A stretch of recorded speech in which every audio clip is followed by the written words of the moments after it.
Saudações, Red Devils, tudo bem com vocês? Eu sou Vitor Costa e vamos para mais uma edição do React Manutd BR.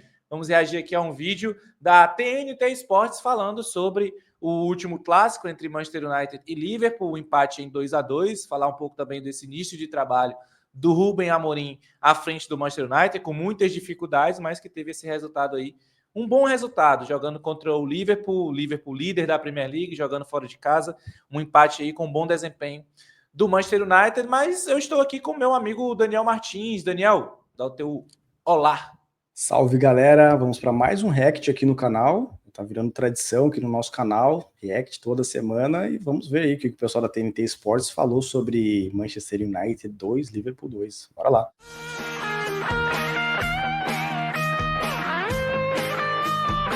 Vamos lá, mas antes, deixa eu fazer aqui um merchanzinho aqui. Pagar as contas, né, Vitor? Pagar as contas é importante. Coisa rápida, mas ó, deixa eu por aqui o nosso grupo VIP no WhatsApp, grupo VIP Manchester United Brasil. Manutd BR está com seu grupo VIP lá no WhatsApp. É uma forma de você apoiar o projeto Manutd BR, mas também lá no grupo VIP você tem acesso a informações exclusivas, informações também antecipadas, também informações internas aqui da Manutd BR. Também a gente tem muita conversa com vocês lá no nosso grupo VIP. Toda a equipe Manutd BR está por lá e também a gente já tem lá vários torcedores do Manchester United e a gente analisa, discute, opina, tudo isso, obviamente, com muito amor ao Manchester United e como eu brinco dizendo que é a casa do Manchester United aqui no Brasil, é o nosso grupo VIP, porque lá é 24 horas falando de Manchester United. Além do nosso grupo VIP, a gente tem também a nossa loja online Manutd BR, mais de 50 produtos pensados exclusivamente para o torcedor do Manchester United aqui no Brasil. Estampas exclusivas, então assim, camisa masculina, feminina, infantil, tem também coleção para bebês, tem caneca, tem boné, enfim, é uma gama de produtos para você se vestir de Manchester United Brasil e mostrar para todo mundo o orgulho que você tem de ser torcedor do Manchester United, além, como eu já falei também, que é uma forma de você apoiar o nosso projeto, assim como o clube de membros Manchester United Brasil, né? Aqui no YouTube, você que está assistindo a gente pelo computador, tem um botãozinho aqui embaixo com o nome Seja Membro, aí você escolhe uma das três plataformas aí para você ser um membro, né? São 3 opções diferentes, a partir de R$ 4,99, um precinho baratinho, assim, de fato, para ajudar mesmo o nosso projeto, você se torna um membro e tem acesso a benefícios exclusivos por ser um membro do nosso canal no YouTube. Se você estiver vendo a gente pelo celular ou pela TV, é só você ir lá no computador e aí você tem acesso a esse botãozinho aí do Seja Membro e depois você se torna membro e você tem acesso a todos esses benefícios, seja pelo celular, seja pela TV, enfim, não tem diferenciação. É isso, então agora sim, vamos para o nosso React. Deixa eu colocar aqui. Bora lá. Tá aí. Arthur Quezada, Fred Caldeira e eu sempre esqueço o nome do maior barcelonista da história. Como é o nome? Poxa, agora me fugiu também. Esqueci também. A gente vai lembrar. A gente vai lembrar durante o vídeo, eles vão falar também, enfim. Vamos escutar o que eles têm para dizer. E daí, cara, o que a gente viu em campo foi, talvez, o melhor jogo a nível de postura, de identidade, de valentia, do Manchester United na temporada. Então, apesar do empate, não sei se vocês ficam com essa sensação, eu achei que o Manchester United venceu o que precisava vencer. Na cabeça do Rubem Amorim, talvez, depois da partida, ele dá várias entrevistas falando que ele tá zangado, né? Tá bravo, porque que o time dele não se entrega. É o merda. Por que eu tirei da frente da competição? Enfim, eu estava tentando pausar o vídeo para dizer que o nome é Marcelo Bettler. Desculpa, Marcelo Bettler. Esteja convidado para participar do canal Manutd BR assim que você tiver disponível. Mas eu queria falar rapidamente também, porque o Arthur Quezada, ele é o representante da TNT lá em Portugal, então ele acompanhou esses anos de Rubem Amorim lá no Sporting, né? Tem propriedade para falar sobre o Rubem Amorim. Vamos voltar para o vídeo. E ele disse falando em neve, né? Estava zangado. Ele falou que estava assim, porque não entende como o time dele também não tem essa mesma postura em outros jogos. Aí ele fala assim, a seguinte frase, não sei se foi para Sky. não é tático o nosso problema, não é técnico. É outra coisa. É outra coisa. É Eu postura. acho que ficou claro isso, né, Fred? É a postura. O Lisandro Martins disse a mesma coisa também na entrevista para TNT Esporte México, para o Rodrigo Lara, falando que é uma questão de cabeça, de postura dos jogadores. Cara, a entrevista do Amorim claramente é de quem está zangado com os jogadores. De quem fala, cara, porque o discurso que já se criava depois do jogo, vendo a melhora de atuação do Manchester United, viu, o Amorim teve tempo para treinar. Tinha jogado contra o Newcastle na segunda-feira e ficou esse tempo todo sem jogar. Pela primeira vez teve uma sequência de treinamentos e ele conseguiu adaptar um pouco melhor o time para o novo sistema, de linha de 3, de linha de 5. E ele falou, não, cara. Eu não quero falar de treino porque eu quero falar de postura. Claramente alguém que está apontando para os jogadores, né? Uhum. Assim, e ele fala muito de recomposição, de recuperar a posição quando perde a bola. Tem um contra-ataque do Liverpool que é... Rapidamente aqui, ele vai dar detalhes do jogo, mas esse primeiro ponto aqui que foi levantado pelo Arthur Quezada e agora o Caldeira está citando, é algo que a gente trouxe inclusive no nosso pós-jogo, logo depois da partida entre Liverpool e Manchester United, que é a questão da postura do time mesmo. Por que contra o Manchester City e contra o Liverpool o time tem uma postura, o time é muito mais ativo, mais enérgico, e jogando contra times de menor expressão, né, no jogo contra o Nottingham Forest, no jogo contra o Southampton, Southampton não, Wolverhampton, o Bournemouth, e também contra o Newcastle. Por que o time não faz a mesma coisa? Por que o time não é tão organizado? Por que o time não corre atrás da bola, né? Enfim, é questão de postura. E aí eu falei no pós-jogo que a gente começa a desconfiar do caráter dos jogadores, cara. E é uma coisa que eu não gosto de falar esse tipo de coisa. Você acha que eles querem jogar só jogo grande?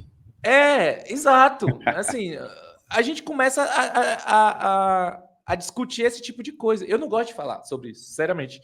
Porque, cara, a gente está aqui cogitando que o jogador é vagabundo a ponto de escolher quando é que ele vai correr, cara. Assim, eu acho um negócio absurdo. Mas, enfim, quando a gente vê um time jogando com tanta diferença entre um jogo e outro, a gente começa a cogitar coisas malucas. Eu não quero acreditar nessa teoria, né? Mas pelo menos o que a gente viu na prática contra Manchester City e Liverpool, o Manchester United jogou muito melhor do que o Manchester United do restante todo da temporada. Inclusive, nesse jogo contra o Liverpool, Vitor, para mim, na minha opinião particular, foi a melhor atuação do Manchester United na temporada, mesmo não tendo vencido. Mesmo com empate, jogou melhor do que o derby contra o City, que nós vencemos. Mas contra o Liverpool, apesar do empate, o Manchester United jogou um futebol muito melhor e não sofremos tanto contra o Liverpool quanto a gente estava esperando, né? Esperava uma goleada, um amasso ali do Liverpool. Não aconteceu nada disso. O Manchester United jogou de igual para igual, né? Soube controlar as ações do Liverpool, sofreu em alguns momentos, né? Obviamente, mas também trouxe preocupação ali para a defesa do Liverpool. E tanto é que, se o Manchester United tivesse vencido a partida, não seria nenhuma injustiça. Jogamos para isso. Mas, infelizmente, a bola do jogo caiu no pé de Harry Maguire. Exatamente. Não gosto nem de lembrar. Termina com o desarme do Ugarte, que no jogo. A dupla Mainu e o Ugarte foi muito bem. Os dois foi muito, aliás, a última vez que o United tinha feito um gol em Anfield, o Mainu tinha 13 anos de idade. Que foi em 2018. E ontem fez 2. Cara, que dado bizarro, mano. Isso é absurdo, bicho. A última vez que o United fez gol em Anfield? Não, fez um gol, exato. Caralho, mano. Que merda que a gente tá enfiada é essa, maluco? A gente tá dentro de uma fossa, mano. Que loucura.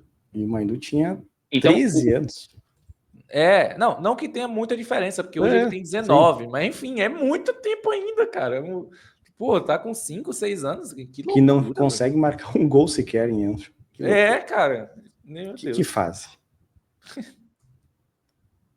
O Amorim, ele coloca os jogadores na fogueira, assim, e acho que de maneira correta, nas entrevistas pós-jogo, que assim, não é tempo para treinar, não é adaptação ao sistema, é que aqui jogou de uma maneira que eu queria que tivesse jogado contra o Newcastle e contra o Forest, e eu tô pé da vida porque eu não vi isso lá, não foi uma questão de o adversário, o sistema, a falta de treino, foi na cabeça dos jogadores, à vontade, no fim das contas. Até porque, taticamente, esse jogo do Liverpool serve muito pouco para o caminho do Manchester United. O Manchester United tem uma hierarquia pelo tamanho do clube que ele vai ter que atacar muito mais o adversário, ele tem que se expor. O United tem muito problema para ser protagonista, porque como ele é muito frágil, ele não consegue atacar bem, então ele defende mal, então ele sofre muitos gols, ele fica vulnerável, então ele vira isso aí que a gente está vendo há muito tempo.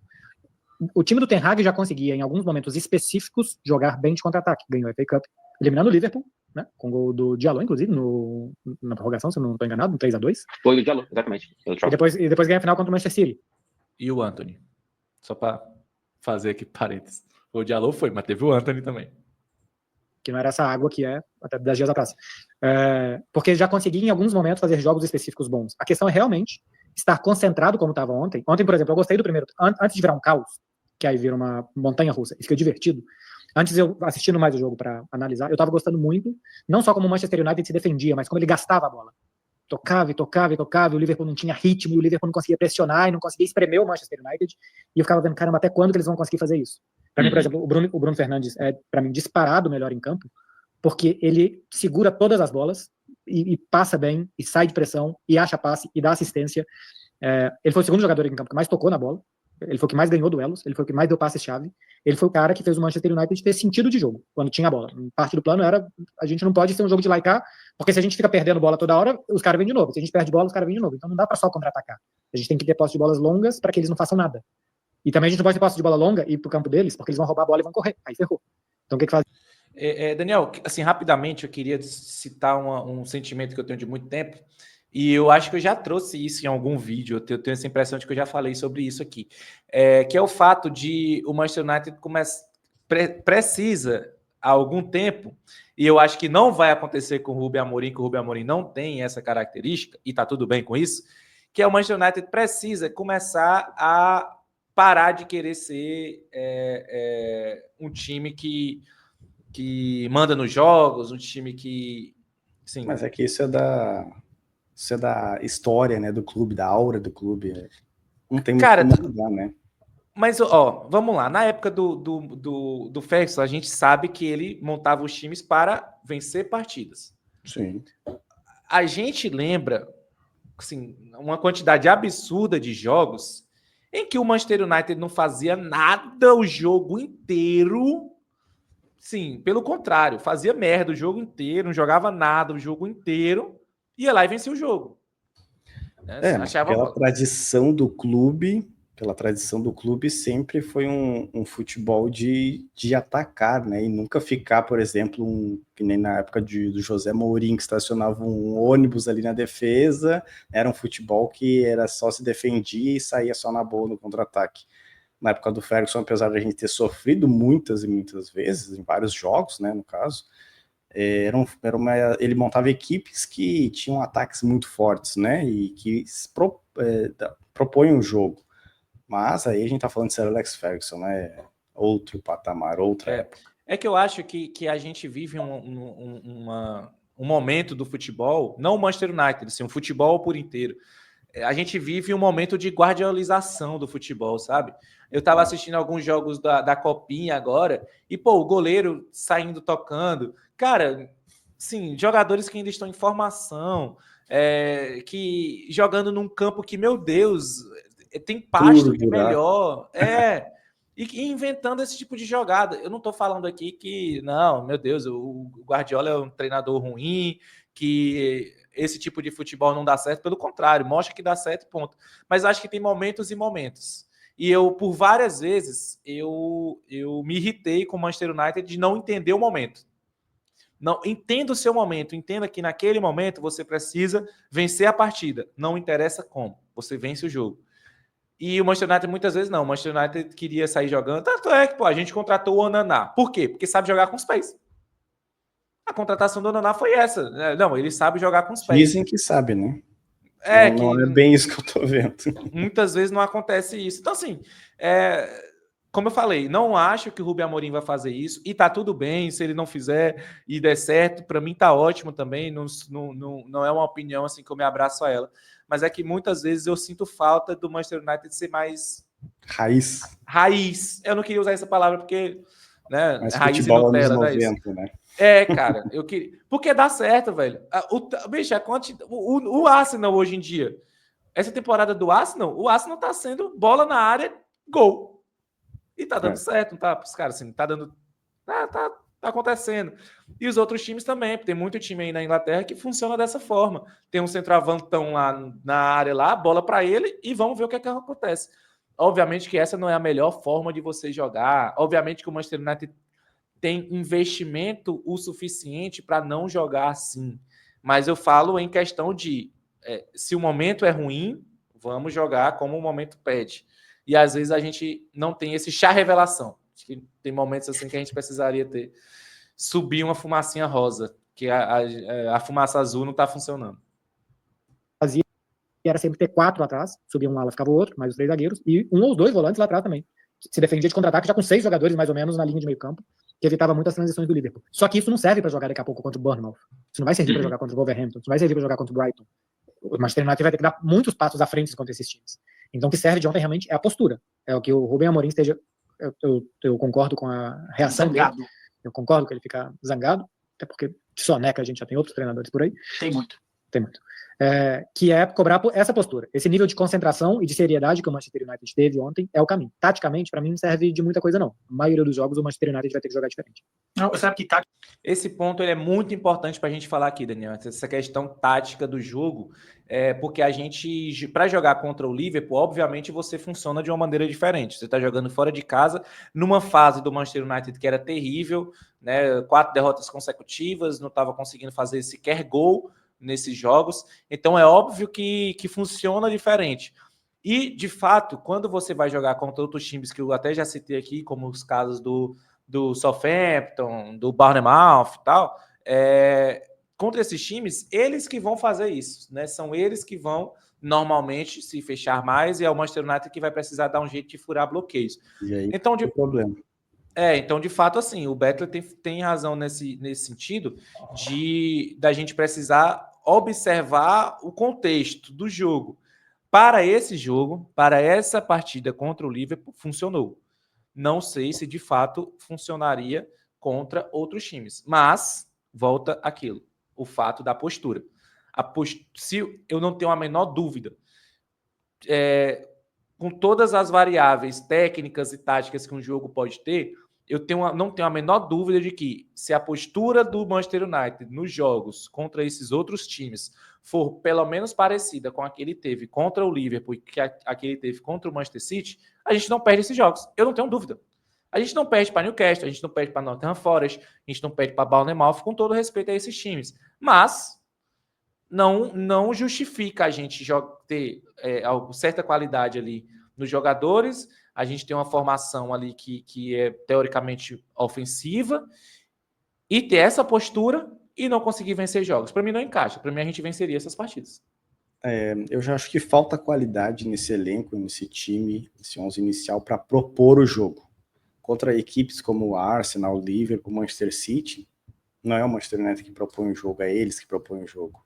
Então, quando o Manchester United ataca, geralmente vai ser um contra-ataque, uma jogada que a defesa do time adversário não está 100% posta ali, enfim, tem algum espaço. Agora, quando o Manchester United enfrenta equipes menores, equipes que vão jogar retrancadas, fechadas, aí o Manchester United tem sérias dificuldades para furar o bloqueio defensivo dessas equipes, porque falta qualidade, pessoal. O elenco é fraco.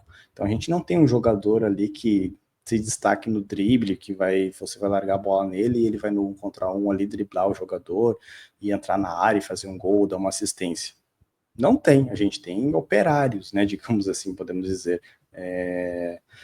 Alguns bons jogadores, mas muitos jogadores com a qualidade aí duvidosa, né? Tô sendo generoso aqui, duvidosa a qualidade. Então, nós temos poucos Amorim players, podemos dizer. Então, nessa temporada, eu acho que não tem muito mais o que o Amorim conseguir extrair desse time em termos de qualidade, porque tira leite de pedra, né? A gente vai ter que esperar algumas janelas aí para ele reforçar a equipe com jogadores com a mentalidade dele, com a intensidade que ele cobra, jogadores que ele gosta, né, e vai indicar para a diretoria. para daí sim nós termos uma equipe que possamos dizer que vai propor o jogo contra clubes grandes também.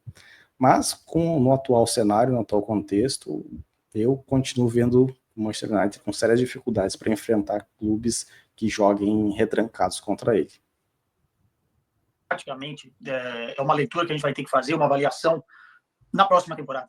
Porque o trabalho do Rubem Amorim, ele é muito autoral, cara. É um trabalho muito específico. O Manchester United está com dificuldade para encaixar nesse esquema. Sinceramente, especialmente quando a gente olha para os alas, né? Tanto o Dalot quanto o Mazraoui, eles fazem corridas erradas, como se fossem laterais, e aí às vezes eles acham que são pontas e não ocupam o espaço que tem que ocupar. Então ainda tem muitas nuances do esquema do Rubem Amorim, que, por exemplo, o Sporting agora já abandonou com o Rui Borges, porque era uma coisa tão autoral que não dá para você ficar replicando uma coisa que você não sabe fazer. Quem sabe é o Amorim, ele precisa de tempo para isso. Mas claro que a postura é importante. E eu fico só com uma pulga atrás da orelha, assim, porque eu acho que foi bom as coisas não terem começado tão bem para o Amorim. Porque a oportunidade também dele observar quem vai correr de verdade, colocar dedo na ferida, quem que ele vai poder contar ou quem que ele não vai poder contar. Porque imagina só, se o Amorim chegar lá e ganhar 5 primeiras, 7 primeiras. Pô, tá vendo? O problema é o Ten Hag. Tá vendo? Os jogadores não são tão ruins assim como estão falando. Tá vendo? A mudança de postura e tal. E agora o Rubem Amorim já vai colocar o time na Champions e já vamos brigar pelo Premier. Cara, e aí depois podia cair num precipício, num abismo, que foi todos os outros anos, né? Os problemas continuarem, porque as vitórias, elas... Aconteceu com o Ten Hag, né? Exato. Mas aí o Amorim chegou já vendo que o elenco não é tão bom assim, rapaz. Não, se ele precisava ver que... já viu. Se ele precisava de derrotas para ver isso, ele viu. Isso aí a gente pode ter certeza que ele viu. Mas aconteceu exatamente isso com o Ten Hag, né? Assim, a primeira temporada do Ten Hag foi tão boa que a gente meio que mascarou. Meio não, né? Mascarou muitos dos problemas. Foi melhor do que a gente imaginava, né? Por exemplo, na primeira temporada do Ten Hag, o Shaw não se machucou. Então, assim, e a gente contratou um jogador que era para o futuro. Ou que era só para ser reserva, que era o Malásia, para a posição. E hoje a gente não tem nem Alhos nem Bugalhos, né? Nem Malásia, nem Shaw. Então, assim, esse é um ponto que foi mascarado por isso. Alguns outros também, tem vários outros pontos. A defesa também, a gente não reforçou a defesa também em muitos momentos. A gente reforçava... Muitas vezes a gente trouxe um jogador como se, não, esse aqui vai ser só o a mais. A gente não precisava do jogador a mais, a gente precisava do elenco todo funcionando. Exato. E de fato, nesse sentido. Não sei se a gente precisava sofrer tanto, mas se for por isso, se foi por uma boa causa, né? Se foi por essa causa, foi por uma boa causa, então tá tudo bem. Elas escondem os problemas e você seguir, como foi sempre. Desse jeito que está acontecendo, me parece que, cara, cada vez mais fica deflagrado alguns problemas e é uma chance para o Rubem Amorim, junto com a torcida, junto com a direção, entender isso e para mirar o futuro. É um bom agridoce, assim, né? Porque, cara, a decisão da diretoria do Manchester United de renovar com o Ten Hag, depois de um fim de temporada trágico, apesar do título da FA Cup, e dar 200 milhões para ele gastar na janela, tenho a sensação de que isso fez o United andar 3, 4 janelas para trás, assim. Porque para você trocar esse elenco, e claramente esse elenco não é o suficiente para o tamanho do Manchester United, ou você tem jogadores que já passaram do melhor, ou que estão chegando no melhor, e vários deles não se adaptam a esse esquema. O United não tem ala, né? É difícil você achar bons alas, e o United não tem bons alas, não tem nem alas. E o Rubem Amorim vai precisar de uma janela absolutamente perfeita, contando com uma valorização do mercado de jogadores que estão no elenco do Manchester United e precisam ser vendidos e estão desvalorizados. Então, eu entendo e concordo com você, mas ao mesmo tempo isso traz um peso muito grande. Primeiro que a temporada vai para o lixo, né? Assim, o United está na 13ª colocação da Premier League, G4 é impossível, e você buscar a vaga na Champions ganhando talvez uma Europa League, ver o que vai fazer na Copa da Inglaterra, mas você joga uma temporada no lixo e ainda precisa de uma janela muito, muito, muito, muito boa de um clube que está estrangulado no fair play financeiro. Então, cara, o Amorim vai ter muito, muito, muito trabalho, mas eu gosto da maneira como ele está colocando o elenco, porque esse era o jogo para talvez ele dar uma protegida se ele tivesse uma estratégia um pouco mais a curto prazo, dar uma protegida nesse elenco. Ele não, ele colocou o elenco no holofote. Cara, assim, essa questão... Deixa eu encerrar o vídeo, né? Deixa eu terminar que a gente... Ele fala nessa entrevista que o cara pergunta para ele, Você falou isso para os seus jogadores? Não. Lá eu tive que acalmar um pouco as coisas. Pô, é como se os jogadores não fossem ver a entrevista. Exatamente. Bom, tá aí. Eles só estavam finalizando de fato, mas essa questão, cara, assim, tem horas que a gente, mesmo a gente que vive assim, um clube, a gente não tem a real dimensão do que as coisas podem ser. Escutar que a temporada já acabou, que ele vai precisar de 3, 4 temporadas, escutar jogar na cara assim que a gente deu 200 milhões para um treinador que foi demitido 3 meses depois. Cara, meu Deus! Dói, né? Isso é tão revoltante, cara. É o que eu falo aí no grupo VIP, enfim, nas lives aqui no canal, é as escolhas erradas dos Glazers, né? Que uma hora ia estourar e acabou estourando agora. Mas, meus amigos e minhas amigas, eu tenho certeza que nós estamos no caminho certo, apesar dos tropeços, dos percalços. Eu tenho certeza que nós contratamos o melhor treinador possível disponível ali no mercado ali para ser contratado. Poxa, eu estava especulando, Southgate veio Amorim, Rubem Amorim, rapaz, não dá para reclamar nunca. E vai demorar, mas eu não acho que vai demorar 4 temporadas. Assim, se nós fizermos, é que não pode errar mais nas contratações, tem que ser cirúrgico, tem que vir agora em janeiro, se possível. Acho que não vai vir por causa do fair play financeiro, mas se for possível ter uma brecha, um ala esquerdo titular absoluto. Não deu para vir em janeiro. Ok. Essa temporada já está no lixo realmente, mas se não der para vir em janeiro ala, tem que vir no final da temporada, na janela de verão, obrigatoriamente um ala esquerdo titular, mais um zagueiro a nível de titularidade e mais um volante. Tem que contratar um centroavante? Pô, eu acho que sim, que tem que contratar um centroavante, é importante ter um goleador, mas seria a última opção a se reforçar. Um ala esquerdo é prioridade top 1 total, e mais um zagueiro ali de qualidade, um volante até mesmo, porque nós temos poucos volantes, nós temos 13 e um vai sair, que é o Casemiro. Se não sair em janeiro, vai sair no final da temporada. Então, nós temos que repor. Não dá para ser que nem foi a negociação do McTominay, que saiu e não teve reposição, praticamente. Né? Veio o Ugarte, mas reposição diferente, então não teve reposição para não, o McTominay. O Ugarte já era necessário, né? Não foi já era necessário se vender, exato. Então, de fato, cara, eu sinceramente tem horas que eu tenho que parar para reanalisar algumas coisas, e uma dessas é a realidade que o Manchester United se meteu aí, porque de fato a gente contratou um treinador com ideias completamente diferentes do treinador anterior, que tinha montado um elenco para as suas ideias. Uma coisa até que a gente já trouxe aqui em live algumas vezes foi justamente isso, falar que o time que estava sendo montado era um time 100% Erik ten Hag, do jeito que ele queria, as peças que ele queria, para as posições que ele queria, e agora a gente vai ter que refazer toda essa montagem em um treinador que joga completamente diferente do Erik ten Hag. Uma nova reformulação, né? Mesmo que o News não queira, tem que ser feito. Mais uma reformulação. E vai acontecer, não tem como não ser, não sei se ela vai ser rápida, se ela vai ser demorada, mas ela vai acontecer. E assim, a gente está vendo as duras penas que, de fato, esse elenco não vai funcionar nessa formação se não tiver peças ali, pontuais trazendo para fazer algumas funções, porque a gente está vendo o quanto que o time sofre com as alas, o quanto que o time sofre com a falta de poderio ofensivo. Né? A gente passou aí 4 jogos sendo derrotados consecutivamente que o time não conseguia fazer gol. Então, sim, tem... É claro que, na minha opinião, o mesmo esse elenco que está hoje, com todos esses problemas que eu estou citando aqui, com essa mudança de tática, eu ainda acho que esse elenco consegue entregar mais do que está entregando nos últimos jogos. A partida contra o City, a partida contra o Liverpool provaram isso. Mas